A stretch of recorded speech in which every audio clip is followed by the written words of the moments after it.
Salut tout le monde, j'espère que vous vous portez bien. Aujourd'hui, j'ai décidé de vous expliquer une autre œuvre euh, qui s'inscrit dans la deuxième année de bac, à savoir Candide ou l'optimisme. Alors, Candide ou l'optimisme est un conte philosophique de Voltaire paru en 1759. Candide est un récit d'un voyage qui se transformera qui transformera son héros en philosophe. C'est-à-dire Candide au début, en fin de l'œuvre, il va devenir un philosophe. C'est-à-dire il va passer par des aventures et ces aventures-là vont transformer Candide en philosophe.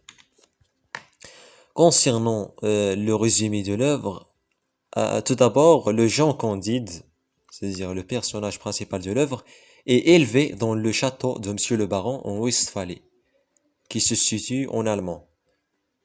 Candide est l'élève du philosophe Pangloss. Pangloss, ce dernier dit toujours, c'est-à-dire Pangloss, tout est pour le mieux dans le meilleur des mondes possible. C'est-à-dire Pangloss est un personnage optimiste, malgré les, euh, malgré les mésaventures dans lesquelles il passe, mais il est toujours optimiste. Alors, Candide, il est amoureux de la fille de Monsieur le Baron. Cette fille s'appelle Cunégonde. Mais Candide, après, il sera chassé du château après avoir embrassé Cunégonde. Lorsque le Monsieur le Baron l'a vu, a vu que Candide, lorsqu'il a embrassé Cunégonde, Monsieur le Baron a décidé de le chasser du château. Par la suite, Candide va découvrir que le monde est totalement différent de l'image que lui a donné Pangloss. Parce que Pangloss, il dit toujours à Candide euh, euh, que le monde, qu'il n'existe pas de mal et qu'il n'y a que l'optimisme. Mais Candide, après avoir été chassé du château, il va découvrir que le monde est totalement différent de l'image que lui a donnée Pangloss. Alors, après avoir chassé Candide du château, il est forcé de rejoindre l'armée bulgare. Il a participé à une guerre entre les Bulgares et les Arabes, mais malgré qu'il a rejoigné l'armée bulgare, qu'il a rejoint, pardon, l'armée bulgare, Candide, il se cache tout au long de la bataille. Après, il s'enfuit en Hollande. Candide rencontre après son maître Pangloss, parce qu'il n'a jamais vu Pangloss depuis qu'il a été chassé du château. Alors Candide rencontre son maître Pangloss qui est atteint de la vérole. Pangloss, il est atteint d'une maladie sexuellement transmissible. Mais grâce à l'argent de l'anabaptiste Jacques, je pense que Candide a rencontré Jacques sur un bateau. Mais grâce à l'argent de l'anabaptiste Jacques, Pangloss est soigné. Parce que, comme je vous ai dit, Pangloss est atteint d'une maladie sexuellement transmissible, mais grâce à l'argent de Jacques, Pangloss est soigné. Pangloss, lorsqu'il a rencontré Candide, il lui a apporté des nouvelles. Pangloss apprend à Candide que Cunégonde et tous les membres du château sont massacrés par les soldats bulgares. Mais en réalité, ils sont encore vivants. Même s'ils sont massacrés, mais ils sont encore vivants.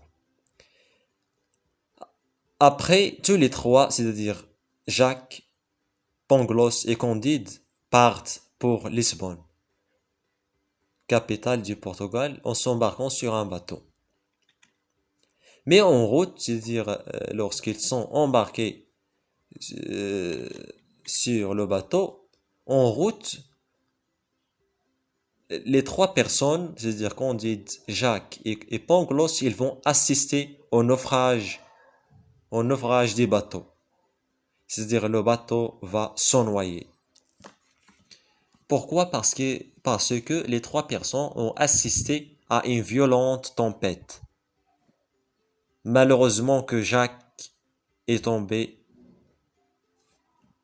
à la mer et se noie. Après cette violente tempête, Jacques va se noyer. Il est tombé dans la mer et va se noyer. Les seules personnes qui restent, qui ont réussi à s'enfuir de ce naufrage, ce sont Candide et Pangloss, qui arrivent enfin à Lisbonne. Même si, après avoir arrivé à Lisbonne, ils ont découvert que cette ville est victime d'un terrible tremblement de terre. Il assiste au début, ils ont assisté au naufrage des bateaux. Après le naufrage, ils ont assisté à un terrible tremblement de terre. Les sages de Lisbonne organisent un auto-da-fé. L'auto-da-fé, c'est-à-dire l'exécution d'un coupable par le feu. Et pourquoi ils ont organisé cet auto-da-fé? Pour se protéger des catastrophes naturelles. Puisqu'ils ont assisté à un terrible tremblement de terre, donc ils pensent que l'organisation de l'autodafé va les empêcher, va les protéger des catastrophes naturelles, comme les tremblements de terre. Les sages de Lisbonne, ils ont attrapé, ils ont fouetté Candide et ils ont brûlé Pangloss. Ils ont fouetté Candide et ils ont brûlé Pangloss.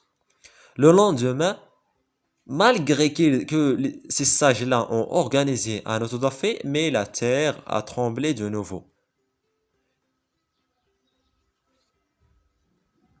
Alors,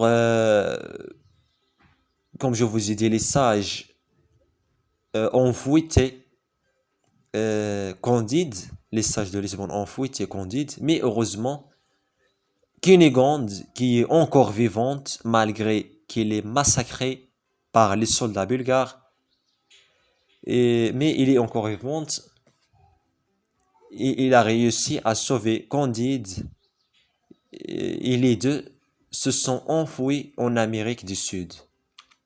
Cunégonde et Candide vont s'enfouir en Amérique du Sud et les deux sont accompagnés par le serviteur Cacambo.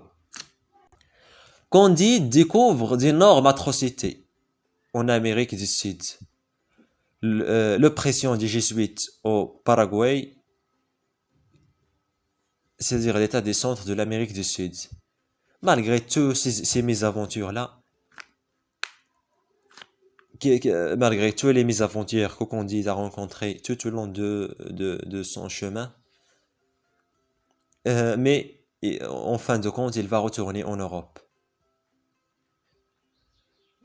Lorsqu'il est retourné en Europe, Candide retrouve Pangloss.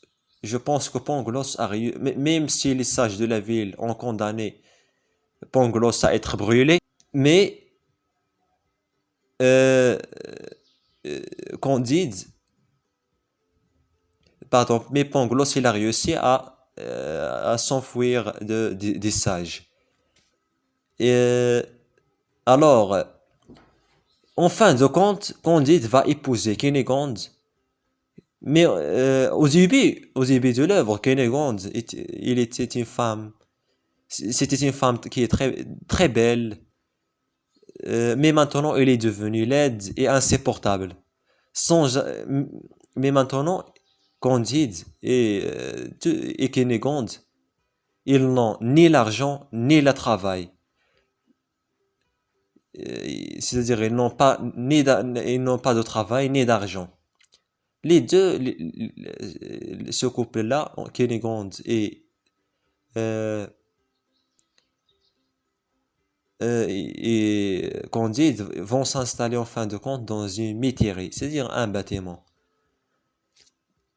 Concernant les thématiques de l'œuvre, on a l'optimisme, le bonheur et la fatalité. Alors, j'ai essayé au maximum de vous faciliter la compréhension, mais même si cette œuvre est un peu philosophique et contient des termes qui sont difficiles à comprendre, j'ai essayé au maximum de vous faciliter euh, les paragraphes, de vous faciliter la compréhension. Alors, j'espère que vous avez bien assimilé le contenu de cette vidéo. On se retrouve dans une autre vidéo très très prochainement. À très bientôt.